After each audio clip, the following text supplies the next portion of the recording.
existed in the form of God, we see in Philippians chapter 2. Yet he emptied himself of that divinity in order to become a man, so that he could live a perfect life and die for the sins of others. Now that is unselfish love. And it's a very important thing to teach your children to not be selfish. We never let our children be selfish with their toys. That first principle you ever taught any of our kids when they were very, very small was that there's the way of self and then there's the way of give. In every situation that you're in, you can look at it and say, am I being selfish or am I being like God and I'm giving? I know we taught each of our children, don't ask for the biggest piece of pie. Why do you want to do that? You should want to give that to your brother or your sister. You should want them to have something. We never bought, like if we bought one of the kids something, we never bought all 5 of them something. And we used that as an opportunity to say, well, she's getting blessed with this, and the proper response for you is that you should be happy for her, because that's how God is. That's right. And so that was one of the main things that you taught our children. Yeah, see, God doesn't always give to us all at the same time. No. And that's by design. But today, you mentioned, it's not that way in our society today. But children begin to think that they deserve something, and if they don't get something, they're mistreated. It's not fair. And it causes resentment. It's not fair. Mm-hmm. Now, we have that principle in the Bible. Jesus talked about the workers. Yeah. The workers that worked all day, Uh-huh. and the others that came to work at midday, and others came to work about an hour before That's right. it was time to quit. And when it came time to get paid, the ones that only worked an hour came first, and they got paid. The ones that came at midday, and the ones that had worked all day came up, and they supposed they would get more money because they worked longer. But they got the same, and they complained about it. They were saying, this is unfair. We worked longer, we should get more money. But the thing about it is they agreed at that price already. So they weren't being cheated. It's just that the owner decided to give the others the same, and that's his prerogative. To be generous. If he wants to be generous and he wants to give them the same, then he can. Mm-hmm. But we need to teach our children to love, and to do that we have to teach them to not be selfish. It's a very important thing.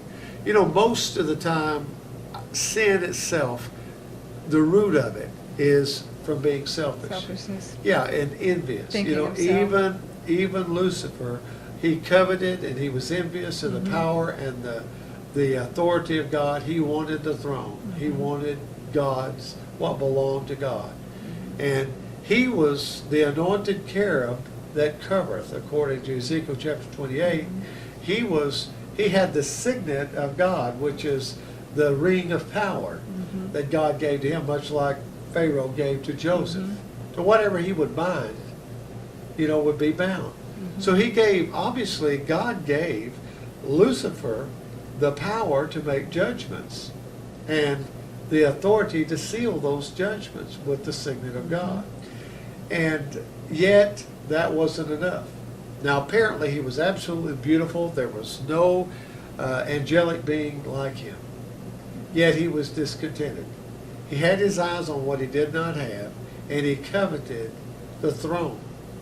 He wanted to exalt himself, and he said in his heart, I will exalt myself above the throne of God. I want to be above everybody. That's right. And so we want to make sure that our children are taught not to be selfish, to be happy when someone receives something, to be joyful for them, because what they learn as children is going to carry over and become a part of their character as an adult.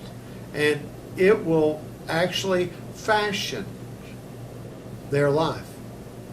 Now, your children are going to encounter problems as they grow up. You can now prepare them to where they will be able to encounter fewer problems, to be equipped to handle those problems, to have the right kind of character today, a character of love and concern for others, compassion for others. You should always teach them to be compassionate toward other people. Teach them to obey you. Teach them to be humble. Don't let pride set in. Don't let them ever talk back to you. Don't let them sass you or talk back to you. That's very detrimental to your relationship with them.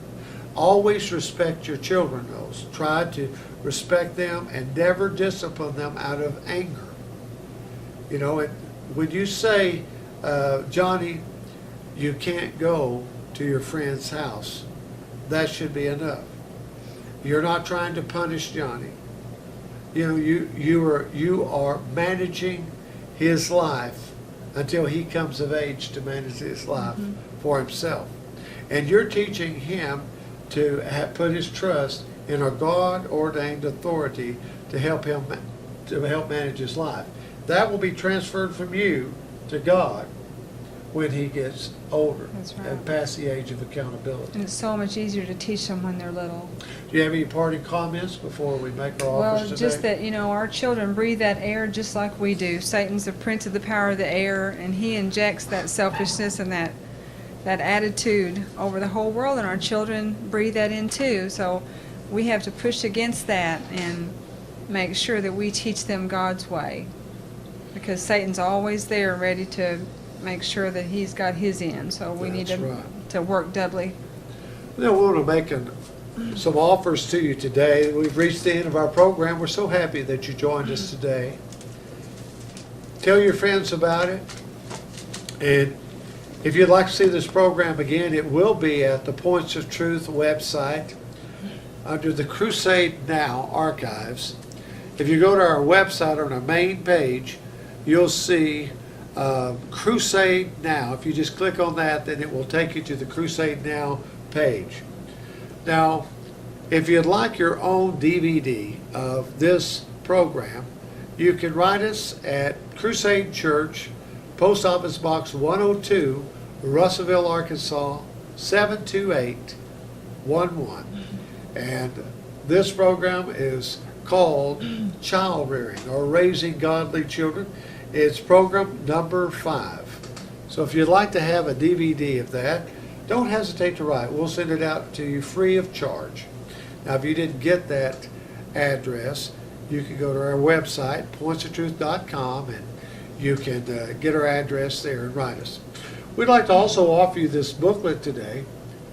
This is entitled Gossip, the Devil's Poison. And this will show you from the scriptures how Satan works through the use of gossip and how he can cause relationships to be destroyed by using this deadly tool. You can have that free of charge also by writing us. And also we want to offer, as always, our Bible correspondence course.